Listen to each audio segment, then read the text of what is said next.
Are you ready for an interview with the best-selling author of the Simon & Schuster book, Be More Pirate, or How to Take on the World and Win? The author, Sam Conniff, is a multi-award-winning serial entrepreneur with 10 startups to his name. His book draws the parallels between modern pirates like Steve Jobs and Elon Musk and Henry Morgan and Blackbeard. Forbes magazine calls his book a magnificent book, one of the sharpest thinkers on the planet.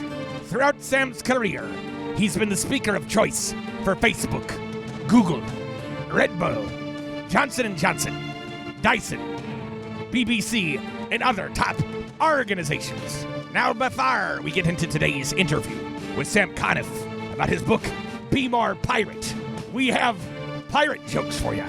Hopefully, they make you laugh. Why don't pirates shower before they walk the plank? Because they'll just wash up on shore later. Arr! What is a pirate's favorite restaurant? Arby's! Get it? All right, so you want one more pirate joke. Fine. What has 8 legs, 8 arms, and 8 eyes? 8 pirates! Some shows don't need a celebrity narrator to introduce the show, but this show does. 2 men, 8 kids, co-created by 2 different women, 13 multi-million-dollar businesses. Ladies and gentlemen, welcome to the Thrivetime Show. 3, 2, 1, here we go! Started from the bottom, now we here. Started from the bottom, and we'll show you how to get here. Started from the bottom, now we here. We started from the bottom, now we here. We started from the bottom, now we here. Yes, yes, yes, and yes. It is always ecstasy when Dr. Z is next to me. Sir, welcome back. Oh, it's so good to be back in the Thrive Studios. I tell you what, I'm excited about today's show. I'm excited about sitting next to you.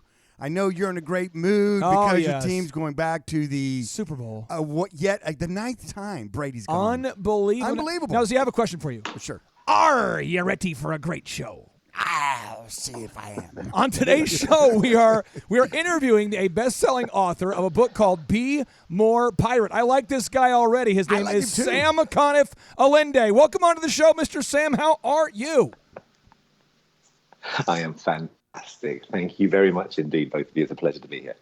Throughout today's show, I will say, just going into this, I'm going to throw out a lot of really terrible Plan B pirate jokes just to kind of stir it up a little bit. So, Sam, I want to ask you this. For the listeners out there who aren't familiar with your background, you have built multiple successful startups. 10, I believe, is what I could find. And you're also a best-selling author. So could you kind of walk the listeners through your background and your entrepreneurial career before becoming an author? Well, I think there's stuff that you'll recognize. Since we were first put in touch, I've become a fan of the show. So thank you very much for the putting out. I particularly enjoyed the last episode a lot, talking about both the combination between poverty and innovation. And actually, kind of that's probably where it stems from. The simple answer, and I think you find this a lot in entrepreneur space, is something happened. And for me, my dad died when I was really young. This moment, I was 5, he was gone, and there's always the struggle to put things right. And I was starting businesses in my teenage years. They've always had this sense of fairness. I became a social entrepreneur, not even knowing what that term was. Looking across the board, whether I've been trying to tackle injustice in youth care or provision, or I've been trying to lead some of the world's biggest brands to take on issues like counter-extremism or even domestic violence. There's always been this sense of fairness. And I didn't even know it until my little girl was due to be born. And I spent a real bit of time reflecting, what is all this stuff? Where does it come from? I realized that she was due to be 5 and I would be 42, which was the same age my dad was and I was when he went. So it forced me to look at it from a very different lens. And I saw it in a different way than I ever would have done before. So I think it starts where many of us do. What is the wrong in this world that we are trying to put right? And we have been using the business as a creative tool, as a powerful tool, as a tool of social change, as much as a form of kind of financial and economic empowerment as well. So not to get too deep too quickly, but to be honest, I think that's really where my power to create these enterprises stems from. Now, you are a great counterbalance for me because I'm the shallowest host ever, and you're kind of a deep guy. So we'll meet in the middle there. That's not true. I've been listening to you. I do want to ask you this: what was the first venture that you did that gained, that gained some traction, that actually made some money? Yeah.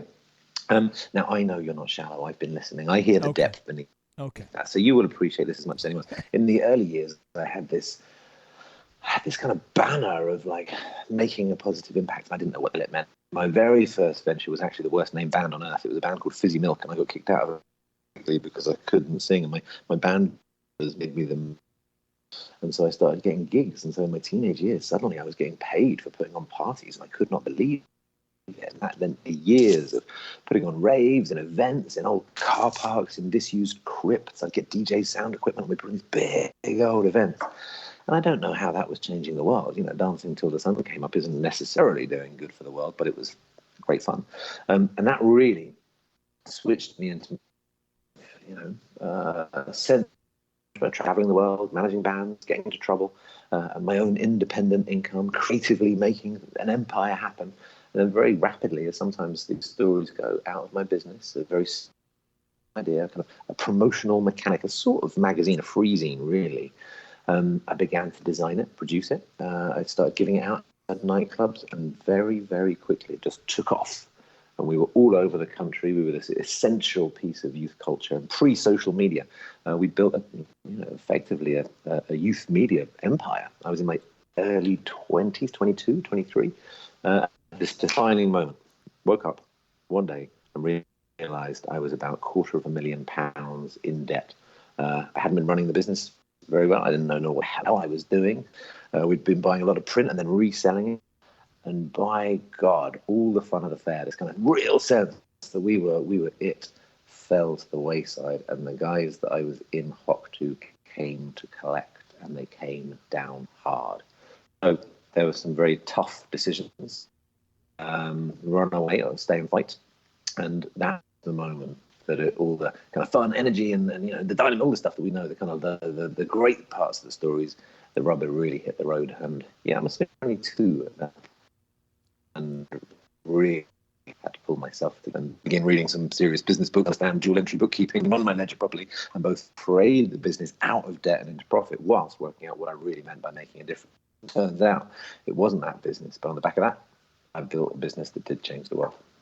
So then if we're skipping through many, many years because you have such an epic story, but now you're signed to, I believe, Simon & Schuster. You're an author. Yeah. How did what was your path to becoming an author? Did you find an agent? Did someone reach out to you? How did you become an author? Well, I have a belief, and I've picked this up in some of your episodes. I think often the best inspiration comes from unexpected places. So the business I've been running longest is called Liberty. We've got offices across Africa and the UK, and it's very specifically aimed at a youth market. So you guys know an awful lot about marketing. We work with Netflix, PlayStation, those kind of guys are really big clients. And the way we work is to provide opportunity to young people. So in some parts, it's like a community program or even a school. We see thousands of young people come through our doors. They inspire a level of insight and understanding, which means that we get the world's greatest clients and produce the best work of their often our clients' careers. But it's very youth. It's very youth culture. It's very embedded in that. And I always joke, I started this when I was in my mid-20s.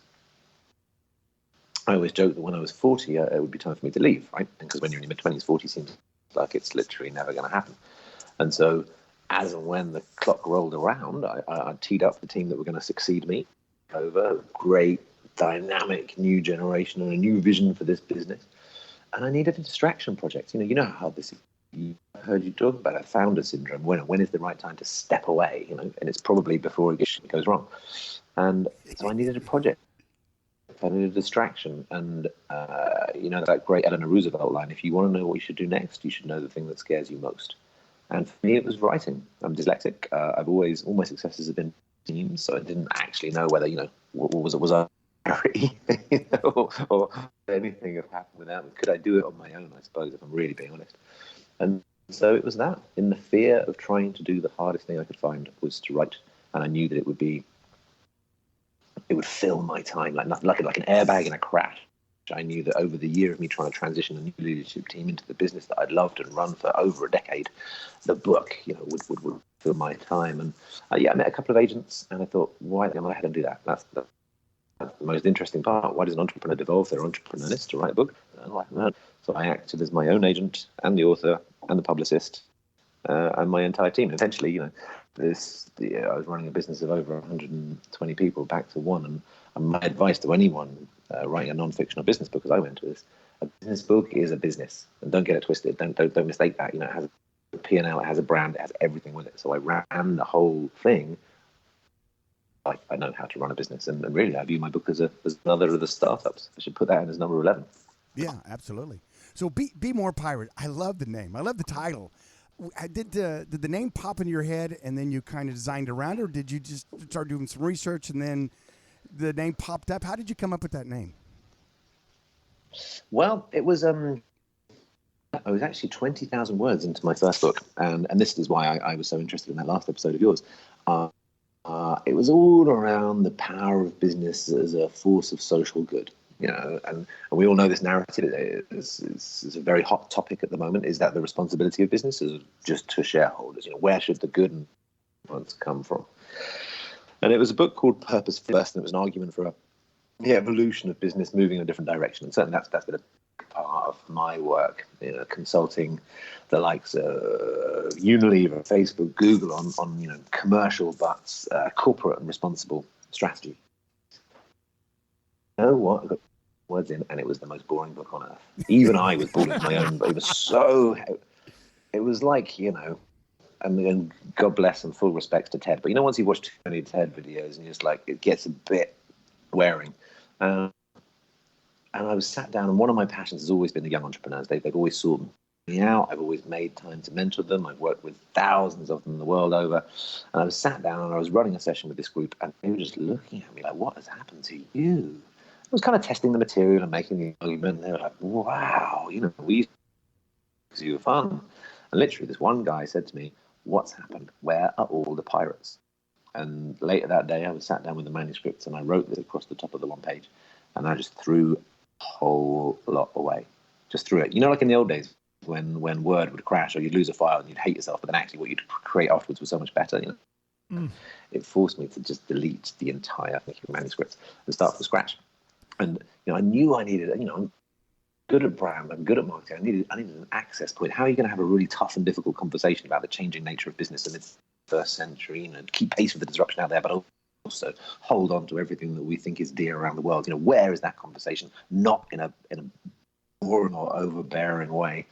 Where does the idea of changing the world come from? The generation I'm most interested in, where is their permission to bring about the change when the leadership that they've inherited is largely so inadequate? Where? I've seen this, I've heard you say it, maybe I saw it on one of your blogs, when it's quite clear that no one is coming to save you, where do you look to find the leader in you? And that was why I saw the metaphor of pirates.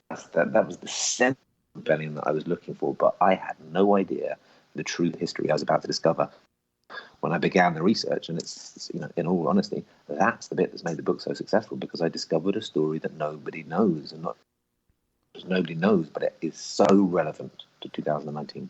Sam, I want to ask you this, because I know what happens is a lot of our listeners will listen to a show and they'll be sort of interested in the guest, and they start to do some Google searches and kind of look into your background, and they go back and buy the book kind of thing. So the business that you ran for well over a decade, what was that business called? It's called Livity, Livity. It's a Rastafarian term for life and positivity. It suggests this idea that there's an old-fashioned mentality that we do what we do in the week, and then we give a tithe back to the church, or however we see as relevant to do good at the weekend. And it's an update to that. So I loved this. I fell in love with the idea, because I was trying to build a business that would change the world by virtue of what it did, that the good we did would happen because we were a more successful business, and that you could truly align the idea of making money and making a difference. And that's a tough balance, right? And typically that's doing good is sat with charity or even policy, and the rest gets off to go and make money. I think that for all the good that capitalism has done, for all the old people it's lifted out of poverty, for all the innovation it's caused, we have to ask ourselves, it is upon us in the entrepreneurial space to ask us whether the business model that was so successful for the 20th century remains as successful in the 21st century, or whether it needs some kind of upgrade. Or I liken it to, like the cars we drove around for half a century were perfect for the task, but when we realized the output, some of the exhausts, we had to fit a catalytic converter whilst we upgraded it. And I think that's the conversation. We've got this amazing vehicle in business to create so much change, wealth and benefit, but we've become to realize that the output of some of it, the exhaust fumes of some of it, need an upgrade. And that was what Liberty was. It was an exercise. The challenge I set myself, whether or not ethical marketing would be an oxymoron, and could I change as many young people's lives as I could clients' fortunes? And that was what we set out to prove. And by and large, not only did we prove it, but we ended up bringing an entire sector with us in the UK. There are now hundreds of businesses that cite Liberty as their example for beginning a different way of doing business. I ended up an ambassador for the Prime Minister, talking about this new form of business, and it's one of my proudest achievements. Not just the tens of thousands of young people who came through our doors and got to work with kind of the clients and experiences they never would dream, but the change in business as a result of setting out a different path that others can follow. On your YouTube channel, it's on the Penguin Books YouTube channel. There's a video where you are discussing this book, your new book here, and you're breaking down these 5 steps to be more pirate. I'd like to go through 3 of the steps with you on today's show, and my shameless attempt to help you sell books. Because if I go over 3 and people like those 3, they're going to want to hear the other steps. You're going to drive them crazy, Clay. So let's go. That's what you always do. That's the move. It's a shameless move. It's a move. Okay, so step number 1, break a rule. Break down what this step is all about there, Mr. Sam. Okay, so I am arguing that professional rule breaking is the next essential 21st century skill. A few years ago, we all knew it was digital skills. Right now, there's a lot of talk about wellness, maybe mental health in the workplace. Next up, professional rule breaking. Who listening right now, if you're honest, is in an organization that can keep anywhere near the pace with the disruption that's taking place outside the 4 walls that you are in? Who's really got a strategy for moving that fast? Nobody. And what have we got? We've got permission-based change, and we all know how this works. Clay's got a really great idea. Robert says, fantastic, put it in some slides, and we will kill it in an email thread. That's so often what our innovation boils down to. No matter how good the way day is, no matter how brave the idea, we still get caught up in the same quagmire of communication. So professional rule breaking, this time Clay's got a great idea. He doesn't wait around for Robert, he puts it into play. And in 3 weeks, he's either asking for forgiveness or permission, rather than permission. Proving what he's done. This is the idea of breaking rules. This is the idea of, many of us are so hardwired to wait for permission. Even when we see the opportunity, we see the chance, and we know we've got the solution. And in those instances, when it feels the right thing to do, and it's ethical, and you've made a good professional judgment, and to run with what you've got, even when that might be against what you're told. Because again and again, if we think about, as I scroll through previous episodes, the hero after legend, legend after hero, if you walk around town, you look at the statues there are, wherever you turn to for inspiration, again and again, what you'll actually see is rule breakers. History judges it differently over time, but the moment in which most of these great successes took place, there's a degree of risk, and very often there's a degree of not doing what you're told. History doesn't judge those who follow orders by giving them pedestals. It belongs to the rule breakers, like painters who are Picasso, not really recognized in his time for his prescience, but rule breakers over time, like great artists, finally understand what it was they were giving us. So that's the power of rule breaking in the right time, in the right place, when the wrong things to do become things to do.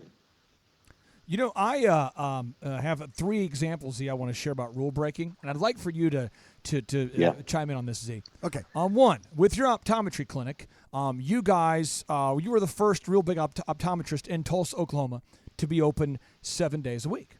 Broke a rule. And that was kind of the rule, because everyone in your industry was closed on the weekends and at nights. Right. Another example is my company, DJ Connection. If I had not DJ'd for your company's Christmas party before, I would do the first event for $1.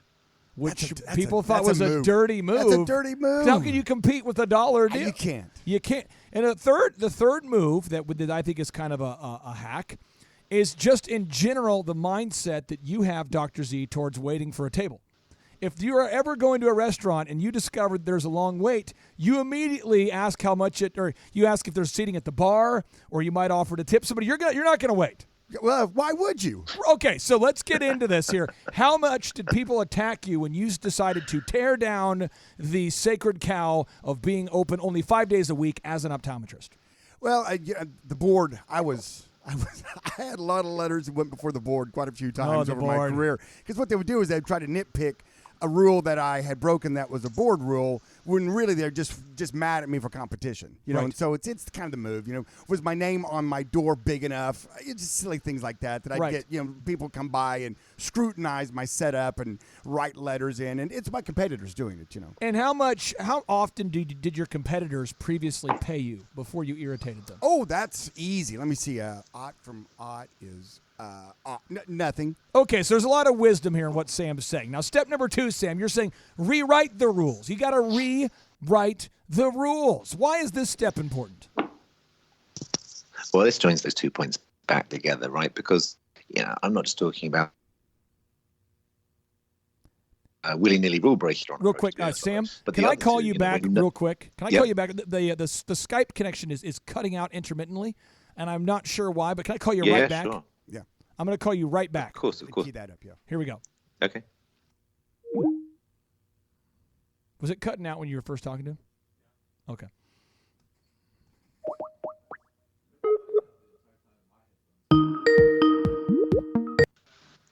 Hello, you guys. And we're back. And we're back. Oh, you sound good There we now. go. You sound really good. Beautiful. You sound so.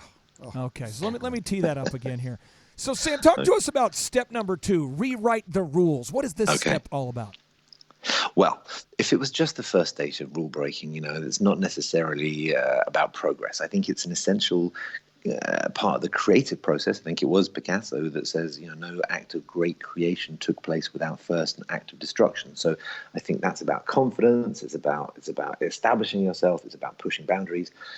But then, and this is really the particular reason why the golden age of pirates is so relevant to us now, because we're not talking about Somali pirates, you know, we're not talking about Viking pirates, we're talking about the precise golden age of pirates that just predate American independence and democracy. They didn't just break the rules, they rewrote the rules of an unfair society. So they were kind of the millennials of the 18th century, average age 28, stratified system. The big employers at the time were going bust. There's mass redundancy through automation and innovation. You know, the similarities of then and now are so stark. But rather than just complain, they stepped outside the rules of a broken society and created a new set of social contracts. So on pirate ships, in a pirate society, in a pirate organization, there was a system of workplace compensation that the world had never seen before. It was a dangerous game, right? But if you, Clay, lost a leg, that'd be 800 pieces of 8. If you, Robert, lost an arm, 600 pieces of 8. There was a fair pay system, so upper and lower thresholds, which meant that everybody benefited together if the booty was that much greater.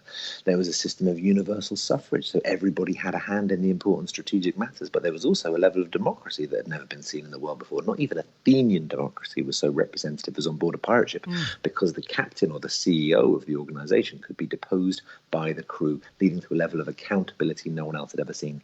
There was self-organizing teams, holacracy, a belief in diversity. They were releasing slaves over 150 years before the abolition of slavery to create diverse crews that could take on the world. There was equal opportunity, equal pay for people of color and different genders and backgrounds.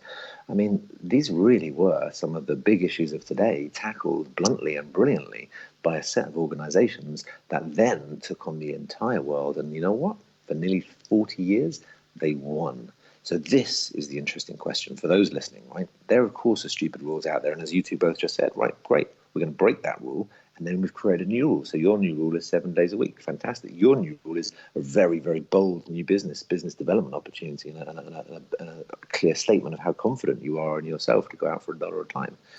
When people begin to follow you, when other optometrists open 7 days a week, when other people in your space are willing to take a similar kind of risk, that is a new rule, a new precedent. We're not talking necessarily always about the written down regulations. We're talking about behaviors, habits, ways of being, protocols. And this is how they're set: precedent, perspective, power and your leadership. So you break that rule, yes, and in the space, you create a new and better one. I want to go back to your company again, Livity, because I'd like to ask you. I want to really Is it okay? Can I interrogate you about this company one more time? Ask me anything you want. Okay, here we go.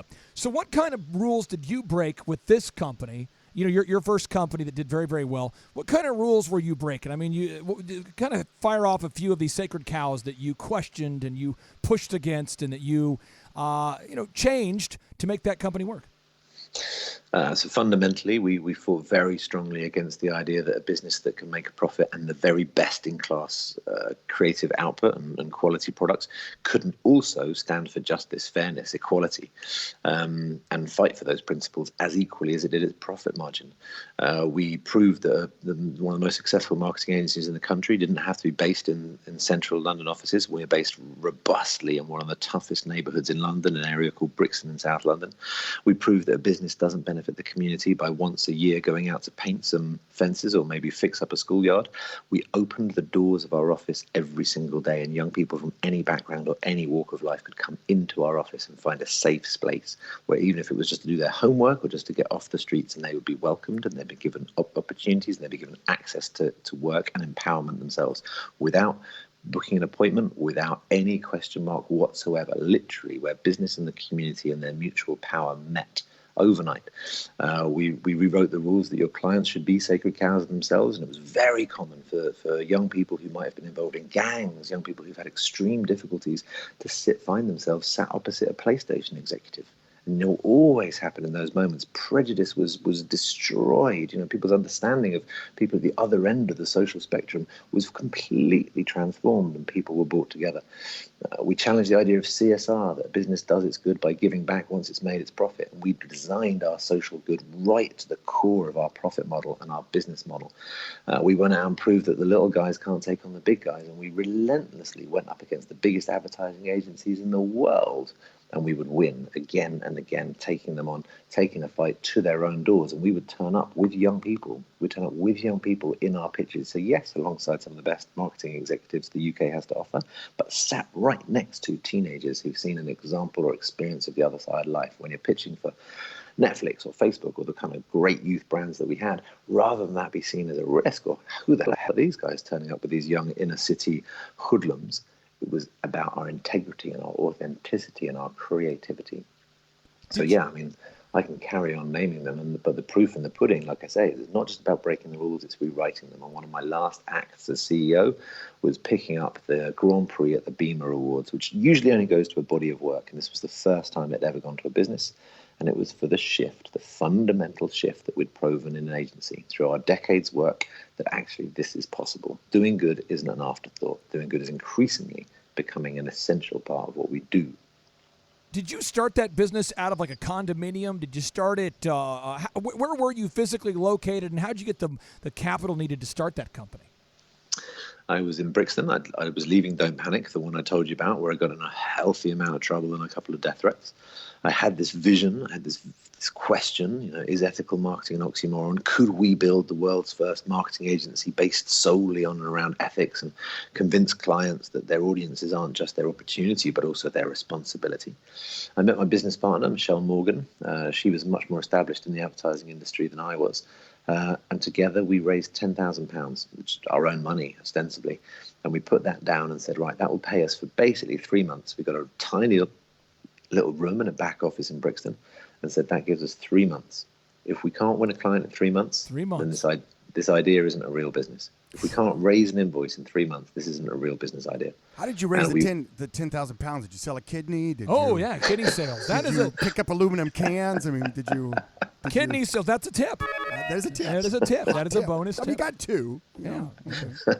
Mine came directly from the raves that I used to put on. Oh, okay. So those late night raves. There was a little bit of cash left over, so nice. I managed to flip Guido and his boys didn't take it all when they came to get their $250K. Huh? They were like, I had a little hidden in the back, huh? I just want to make sure I'm getting this idea, because I think there's listeners out there. I want to make sure everybody gets this. You started off, you're throwing raves, organizing parties, doing that. Then you say, you know what? I want to move on to Career 2.0. So then you moved into this space where Could your business be called an advertising agency, a marketing agency? What Yeah, category very would you much put that in? Yeah, absolutely. Perfect description of it. That's how our clients see it. And then our young people, we have two constituent groups, our clients, and they're the kind of brand names that you'd recognize. Any big brand trying to get in touch with young people and be cool and sell more trainers, mobile phones, online videos. And then our second group was the young people that we served. And they would not see us as a marketing agency. In fact, one of my favorite descriptions came from two lads who came back in their early 20s. They'd been with us as teenagers. Their lives had turned around fundamentally from being on the edges of society to being entrepreneurs themselves. And they came back to reflect on their experience at Liberty. They said that the chances that we gave them that nobody else would, that they were listened to in a way that the world didn't, and gave them a view of themselves that they'd never seen. And that for them, that Liberty was a transformation engine. So from one hand, you're winning Marketing Agency of the Year, which we did several times, and Business of the Year and Social Enterprise of the Year. And on the other hand, two guys on the edges of society who've now become, fully tax-paying, contributing entrepreneurial members of the world. They refer to your business as a transformation engine. Then, to your earlier question, what rule are we trying to break? Really, what rule are we trying to rewrite? We're trying to rewrite some fundamentals of what business looks like in the 21st century. That's awesome. Z, you've got a hot question here. I just was going to do a little comment. I love talking to gentlemen that are kind of in a different cultural thing, because I always come up with words I go, I need to use that word more often, like lads. Lads. When was the last time you used the word lads? Okay, this right here. Again, I said I was going to do this. Dudes, I said we call them dudes. These two dudes. No, lads. I love it. I need to increase my vocabulary. I said on this show, Z, I said before we do this show, I'm going to break some rules on today's show. Okay. It is rude to try to imitate a guest. So I'm asking you, Sam, can you make your best attempt to try to imitate an American? And I'm going to do my best attempt to imitate you. Can you do that? You want to do it? Yeah, let's do it. Okay, so here we go. So this is my next question. So before you left your organization, how many people worked in the organization, and did you allow sick days for them to go to hospital? Well, got me head down there, boys. We didn't let those kids go nowhere. Okay, so how many people did work in your organization at the peak? How many people were there? I love it. We got to about 120, 150 in the UK, and a similar number across the offices we had in Africa. We were in South Africa and Nigeria and Kenya at our peak. So yeah, it was a sizable organisation. And to be honest, there was a moment for me reflecting on my skills, and it was a useful moment of actually as an entrepreneur. The bit that I really enjoy is the idea formation, building a team when you're up against the odds. Actually, when things were humming and going really well, I wasn't the best leader. My business partner, Michelle, was actually much more adept at the organization and leading the ship once it was up and running. I found myself actually causing trouble. I prefer having a problem to fix, or a little bit of a savior complex or something. So this whole fixture of knowing when it was time to leave became much, much clearer to me. And although it's a shock to find myself back as a one-man band, there's something really, really makes me thrive. To use your words. At the end of a long day, I come back to meet my kids, and my ears feel like they're pinned to the side of my head again, because I'm learning so much. And if I really reflect on the last couple of years of Liberty, whilst I love it and I'm so proud of it, I was almost treading water a little bit. And I think this is a lesson for everyone listening, everyone who buys into your message of thriving. The second you're a little bit treading water and you're back in the safe territory, it's time to push yourself back out of your depth. And that, although it's exhausting, is the right space for us, certainly our mindset, to always be. So back in that permanent stress, the exhaustive to-do list, trying to have 7 different hats in a day, but by God, is it good for the soul. Are you familiar with Wim Hof there, Sam? Wim Hof? Yeah, the ice guy. Yeah, the Iceman. We just interviewed the Iceman who climbed Mount Kilimanjaro shirtless and who swims in an ice bath. Maybe you need to hang out with Wim Hof for a weekend. I haven't heard that episode. Oh, yeah, this thing hasn't aired yet. I think it's going to be released probably March-ish or something like that. So that'll be a fun show for you. Now step 3. Well, here's an image that you probably don't want to cast to mind, but since reading Wim Hof, I have been having cold showers. Well, I've certainly been doing the thing he suggests by switching to cold in the mornings for the last 6 weeks or something like that. So, yeah, we're totally aligned in our thinking. That's great. Well, I mean this in the most insincere way possible. That's why you're looking so good on this audio-only podcast. You can see it. He's You a can male feel- model. All right, now step 3 here. You talked If you about carry on like that, I'm gonna get reorganize him yourself.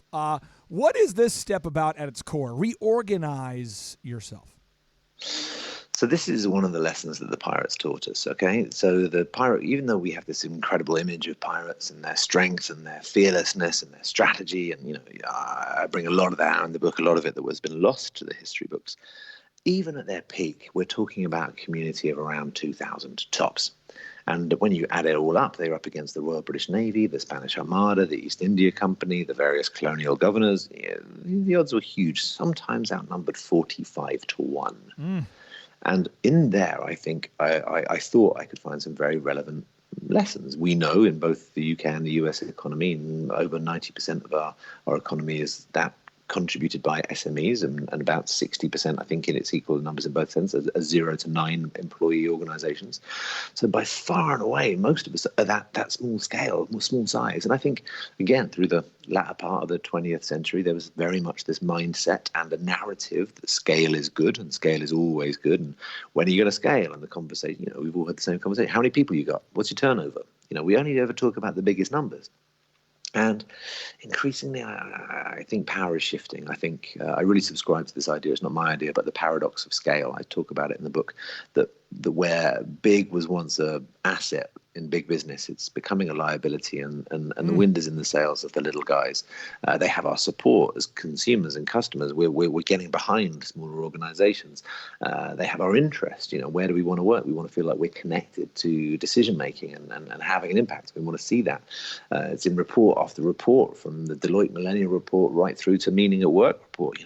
We want to be connected. We want to be understood. We want to have some kind of autonomy. We want to have a degree of self-direction. So power is shifting. And so this is what this is around, reorganizing yourself to still be able to achieve scale through networks, not necessarily building infrastructure that then will slow us down. For everybody listening who has that entrepreneurial zeal and drive and enjoys the feeling of wind in there, and you guys both know it, it's very, very different when you're growing your business and you're moving at pace to how it is when you're managing a business. And we've all heard it, as I've said many times, how does this large organization continue to think like a startup or hold on to that entrepreneurial energy? Well, actually, I think the times that we're in offer us a really interesting solution for both.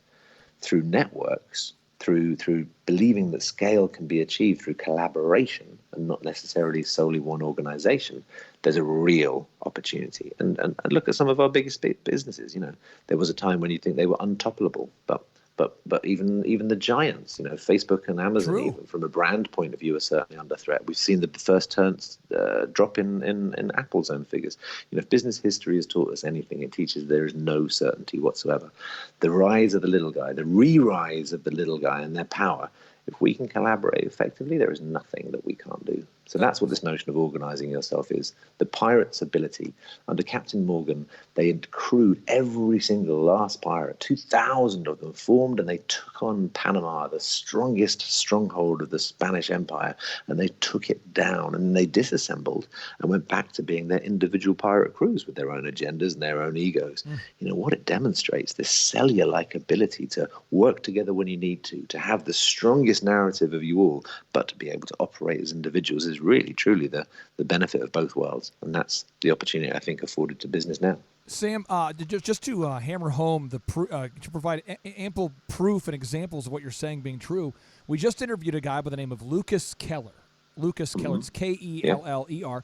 Lucas Keller manages the artists who write top 40 music. And this guy, Z, he has a team of less than 15 people. He openly talks about it. It's called Milk and Honey, A&R and Management. And he has 7 songs in the top 40 right now, including Justin Bieber's No Brainer. And he has a staff of less than 15 people. And they are managing 7 of the top 40 hits. And they're beating huge companies. And they can't figure out. He's agile. He's quick. You, my friend, are right. Some of these small, agile companies are doing very, very well.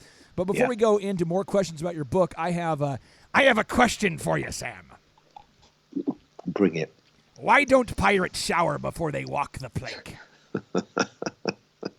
Why don't you tell me? Because they'll just wash up on the shore later. Har, har. Okay. I got a few more of those. I've thought about this for weeks, so just get ready. They're taking it down to the bottom of the barrel, folks. Okay, now your company, you did very well. Your book's beginning to build up that momentum, and you're a smart guy. You broke your book up into 3 different parts. So I'd like for you to talk to me about part 1 of the book is about control, alt, delete. What's that part of the book about, and how does that relate to pirates? So, understandably, everybody thinks they understand no pirates, right? And your joke just told us something there, right? The walking the plank. There were no planks. There was 0 planks. There were no parrots on shoulders. There was no Captain Hook. Why do you hate the pirate joke, Sam? Arr! I'm sorry. There was no dodgy Cornish accent. Nothing that we think, that we, of course, Jack Sparrow and Captain Hook are what informs our understanding and idea of pirates. And we have this very funny, romantic relationship with them. They have a place in our hearts and society. My daughter's nearly 6. A little while ago, she went to a pirate-themed fancy dress party, and that's acceptable. But if you stop for a second and think about that, right? These are well-known murderous, kidnapping, that's from history. Which other, even if they had quasi-socialist leanings, I mean, you'd never let your children go to a Pablo Escobar-themed birthday party, would you? So we know that they have this strange place. Right.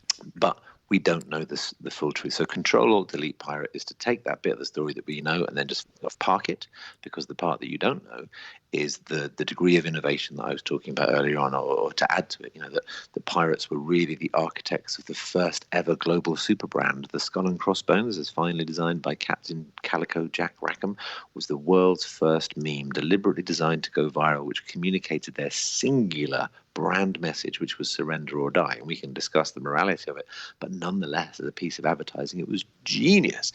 And it meant that they could take on extraordinary odds without the resources or the opportunity to repair or replenish themselves, because typically they drove a surrender scenario. A surrender scenario drove their bottom line. So they created an awesome, incredible brand message, and they certainly were not the most violent person at sea. The story they told, that was easily the Armada, or even the Navy, or the East India Company. They were ruthless, torturous people. It wasn't in the pirates' interest at all. And there are economists that back me up on this, pirate economists, who clearly state that there was no way whatsoever the pirates could fight bullet for bullet or sword for sword. So they created this incredible, innovative brand. And that's just the beginning, as I've already touched on, the things like workplace compensation, or how they would organize themselves, or even, right up to the minute stuff like they had same-sex marriage, civil sex union. Now, no matter where your morals are, that's 300 years ahead of the current debate. In fact, this is a little-known fact, pirates invented the cocktail, the cocktail. Francis Drake put lime, rum, mint, and sugar together. Wait a minute. You've just said the pirates invented the first meme and the first cocktail? We're talking about a period of innovation, my friends, like maybe the turn of the 19th century, or possibly even the Second World War, or perhaps the beginning of Silicon Valley. Those moments when a few human beings stand together side by side, united up against the powers of the world, and they take it on. And in that moment, of course, where do you draw the human emotion and inspiration, and of course then innovation? And this tiny group did exactly that. So yes, from memes to cocktails, the degree of innovation that came out of the golden age of pirates is huge. So that's what Control Alt Delete is about. It's taking the idea that these guys are just rogues and parking it, and it's enlightening my audience into a secondary story of pirates, which is them as role models for the hour that we're in, when change is upon us and there's a need to accelerate that which we're doing. These guys fit the bill. I consider myself to be an innovator of pirate humor, based upon the poorly conceived misconceptions that we have. So I would like to ask you yet another question here. Sam, what's a pirate's favorite letter? Tell me, please. R. No, it's the C. You see what we did there? We made you think it was a double punchline. You're not going to get that kind of innovation on any other podcast. Now we got to get focused again. I know they got I like pirates. I didn't know how much I like pirates. I really didn't. Yeah, these guys. These are the kind of guys you want to be like.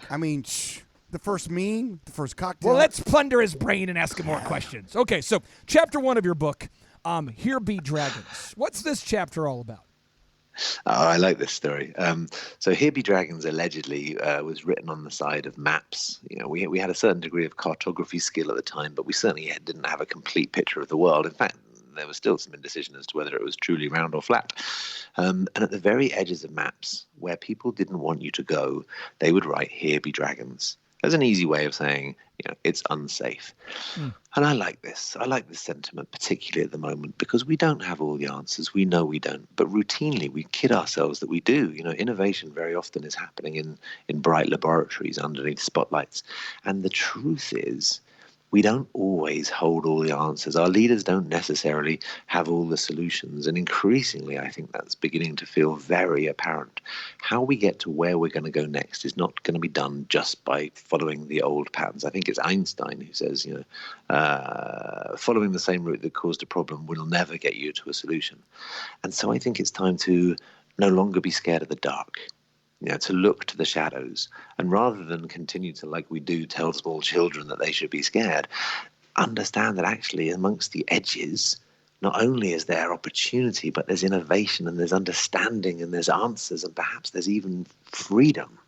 And we need to be ready, not just to break some of the rules that are in front of us, but to maybe even think about breaking some of the bigger ones, the institutions. Great things rarely come about without a little bit of chaos. The formation of your country, the formation of every movement doesn't come without a little bit of friction. And the last thing I'm advocating for is, violence or rebellion. There's certainly enough of that. But if we're going to push past this state that we're in, it's going to require looking to the edges and not being scared to go a little bit further than what we've already known. And I mean that constructively. I mean it creatively. I certainly mean it positively. And I mean it as a message of bravery to all of us who are used to taking some risks, who are used to pushing a bit further afield, to look into the dark and take another step. Because there needs to be a lot more light than there currently is. So yes, there are dragons out there. Yes, there's scary things. And let's adventure together in search of treasure. Can I ask you to imitate an American one more time? That was the highlight of my month. That was good. That was good. I mean, seriously, you nailed it. And it was like a mix of Oklahoma and I think he may really be an American, just acting. I want to ask, now, again, I have 5 questions. We have our final 5 questions here. This is like the lightning round, okay? So lightning round, or the questions will be coming in hot. We got 10 minutes, 5 questions. My first question for you, the 4th of July. We celebrate that in America every year. It's like independence from you guys. Do you get upset about this holiday? No, we don't really think much about it, to be honest. That didn't go the way I wanted it to go, so I'll just be... You wanted a cage fight, did you? I don't know. I didn't know what I expected, but I expected to have absolutely, we're still bitter about it. Absolutely. If we do it again, if we run it back, we'd beat you the second time. Oh, yeah. Okay. So now back to a business question. Somebody out there is listening, and they're saying, you know what, I'm liking what I'm learning, but if I get this book, if I invest the $25, $20, whatever, to buy this book, how is this going to apply to how can I transform my life and my business as a result of buying your new book? So I'm going to jump backwards to a second. So the 4th of July doesn't, but one of the things that I found very interesting in my research, and it plays out in the book quite well, the role of the pirates in supporting your move towards independence.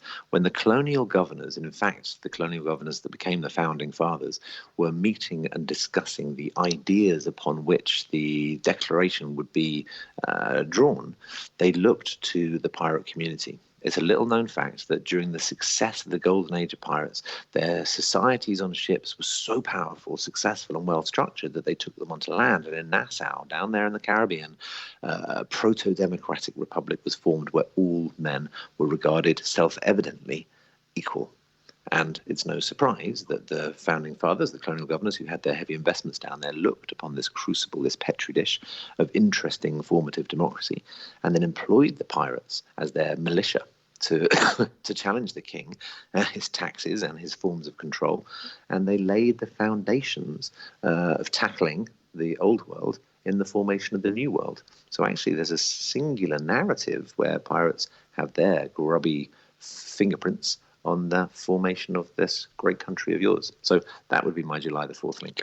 Ooh, sorry, jumping around. Face. Nice That was double a back. mega point for you. Nice double back. And in my shameless attempt to throw our friend across the pond under the bus, I have an audio clip from And the get a listeners. meaningless cage fight. Yeah, the listeners out there are not happy with that kind of. See, I can't be asking great guests these kinds of It's questions. just The jackassery. jackassery is too Just overwhelming. I love Okay, it. now my next question for you is You are a guy who's very successful, and a lot of people want to go back to that part of your career when you were starting your business. Let's say you had 10 employees or less. If you can remember that time. You had 10 employees or less. How did you at that time organize the first 4 hours of your workday? When you were really getting that company going full steam, 10 employees or less, you weren't managing it, you were still growth mode. How did you personally organize the first 4 hours of your workday? So this is good because this kind of combines the last question. You said, what does someone running a business get from this book? And actually, it goes back to that mentality. The reason I hooked onto Pirates was because I was working with guys at exactly that stage. That's my big interest, the startup mode. And I worked with testing this material. I went to Athens, working with a lot of guys there who were under incredible pressure. I came out your sides. I was working with entrepreneurs in Baltimore, Detroit, in Chicago. So amongst really difficult circumstances, my teams in Africa and the townships, exactly that. What's it like when you've gone past 2 or 3 people and it's turned from being a gang and it's forming into a business? And it's about singularity. It's about fundamentals. It's about focus. It's about having the right mindset that can, yes, seize opportunity when it comes through the door, but can ruthlessly say no when it's the wrong thing and hold course. And this is, part of the book. Their methods of organizing are just incredible. What it comes down to, though, is what the pirates called a pirate code. And in my early days, it came down to what we determined as our defining values. Knowing what you stand for, who listening right now can name the 3 values that they would fight for. And when I say fight, I mean fight. I mean actually take a hit for or give someone else a hit or risk that which you hold dear. Values that you would fight for. This is essential at that early stage because you have to be opportunistic to the point of, borderline legality. You have to be willing to go the extra mile in every single thing. But how do you do that and not overload yourself to exhaustion? And I think the values become one of the most powerful decision-making tools. Is this right for me? Is this right for us? With the speed that you're now generating, how do you not creep too far away from your original mission? If amongst a tight crew, you're united in your values, you can trust that crew to make decisions without having to read the riot act or have the existential crisis that is yet another round of business planning. If you know the values, you're back to back, you're side by side, no matter what comes. And working on those values in the early days for me, just, it built us the strongest team. It gave us more confidence when we were able to say no. It meant we all knew what one another was doing without having to give each other the exact script. And now I would term that as a pirate code. Some very, very clear fundamental principles that you will hold true to no matter what comes, gives you the strength that you otherwise lack from not quite having built up the infrastructure or necessarily the resources or whatever else. And frankly, to finish it, at 3 o'clock in the morning when the shit's gone down, what is going to keep you going? 3 o'clock in the morning. Were you getting up at 3 every day back in the day when you're starting this business, growing that business? Yeah.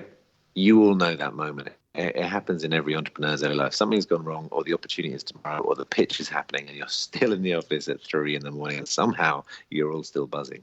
Those moments are special as well, to be cherished and looked at. They're not quite as enjoyable in the moment, but that sense of team, that sense of camaraderie, it's a rare thing. Not many people get those kind of special moments, and they are to be treasured, even if when it's 3 in the morning you're not enjoying them quite so much. What was your normal start time to your workday? Was it 3 or 4 or 5? What time did you start it usually? No, in those days I was having quite a lot of fun. So I think I worked late and partied quite late. So I was a little bit more of a late riser. These days, though, it's very early. These days I do get up about 5:30. Okay. Now, what is a book that you would recommend for all of our listeners? If you said, hey, I know we know the listeners are all going to go out there and buy your new book. But in addition to that book, if somebody had to go to Amazon and buy 2 books today, what's another book you'd recommend? I would recommend a book called Perennial Seller by Ryan Holiday, who I think is a really interesting and thoughtful man anyway. And he's had some very big successful books that your listeners will know. I'm sure he's a very contemporary writer, but probably his least known book is one called Perennial Seller. And in it, he takes apart the things that don't just have successful launches. It's not just another trend. It's the things that don't just last a year or two. They last a decade or more, or even a generation. And I think it's timely because, so much of our businesses are not geared for that. We're just geared for the next launch or the next product cycle. And I think this has touches on environmental issues. Here we are in a world 60% over our biosphere capacity. So what is consumerism? If you're making things that are landfill, it's going to look like a war crime not too long from now. So how do we make things of quality that last? How do we understand classics? How do we make less but better? These, I think, are very big and interesting questions. But of course, we and the Thrive community are also looking for success. Right. So yeah, perennial seller. It takes apart those things from Born to Run, as one of its case studies, taking right back to some kind of classic literature. How do you make things that are just as good 40 years later? I think it's a really interesting analysis. We have our final 60 seconds. Dr. Z has a hot question. Sam, tell me one or two of your favorite, all this research, you've got to have a favorite pirate and why. Okay, here we go. The favorite pirate story of all time is Anne Bonny. She demonstrated the biggest injustice at the time, that women weren't just deemed of having lesser intellect, but also lesser capacity or capability. And there she was, leading from the front underneath the skull and crossbones, proving that underneath that flag actually was the only place on earth where women were regarded with equal opportunity and positions of leadership, with the kind of fearless bravery that saw her taking on the Navy whilst her crew members hid behind, was Anne Bonny, the pirate queen. And there is one historian who argues that her reputation was so strong, not only did it inform the proto-feminist circles of London's early writing stage, but actually somehow her image found its way all the way to your fantastic country and inspired the Statue of Liberty. Oh, my. Whoa, knowledge bomb. My head just exploded. Holy cow! Oh, wow. There's not enough sound effects. I want to hit them all. It's so good. Okay. Oh, so good. Sam, I appreciate you being on the show more than you know. Thank you so much. And we like to end each and every show with a boom, as you know. So, Sam, are you prepared to bring a boom from across the pond? Yes. Dr. Zellner, are you ready to bring a boom as well? Yes, I believe I am. Maybe after the show, I might need to go to hospital because my brain exploded. My brain's exploded. Right. All right, here we go. Okay, ready? 3, 2, 1, boom! Thrive Nation, I would ask you today, in what areas in your life are you stuck or just treading water? And in what areas of your life do you need to be pushed? Don't let today's show just be general knowledge that you consume and you kind of laugh and learn, but make it be something that is a catalyst that helps you get a little better. So I'd encourage you today to get a sheet of paper and write down in what areas of your life are you stuck or just treading water? And in what areas do you really need to be pushed? We'll see you tomorrow.